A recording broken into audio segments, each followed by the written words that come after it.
આગામી 29મી તારીખે 29મી ઓગસ્ટ જે મેજર ધ્યાનચંદ સાહેબનો જન્મદિવસ છે અને આપણે રાષ્ટ્રીય ખેલ દિવસ મનાવીએ છીએ.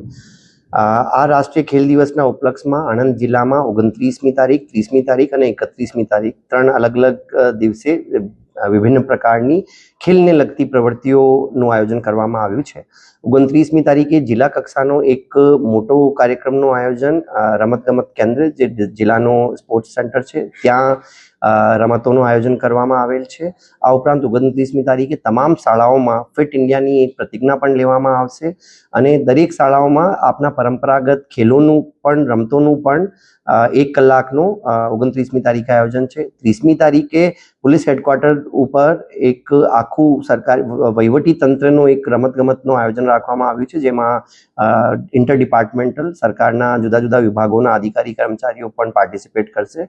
અને 31મી તારીખે જે સન્ડે છે, એક સન્ડે ઓન સાયકલ્સનો એક આખો કાર્યક્રમ કરમસદ આણંદ મહાનગરપાલિકામાં આયોજન કરવામાં આવ્યું છે, જેમાં વધુમાં વધુ લોકોને પોતપોતાની સાયકલ લઈને આમંત્રણ આપવામાં આવી રહ્યો છે.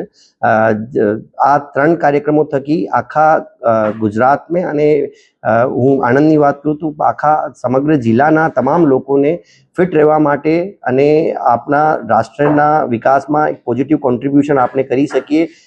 ફક્ત અને ફક્ત આપણે સ્વસ્થ રહીશું ત્યારે જ શક્ય છે. મારી તમામ આણંદના લોકોને અપીલ છે કે કોઈક ના કંઈક ફિઝિકલ પ્રવૃત્તિ, ભલે યોગા હોય કે પ્રાણાયામ હોય અથવા તો કોઈ પણ પ્રકારની રમત પોતાના જીવનમાં એક અભિન્ન અંગ બનાવો આને, જેથી આપણો સ્વસ્થ બરાબર રહે અને સ્વસ્થ આનંદ રહે. Thank you.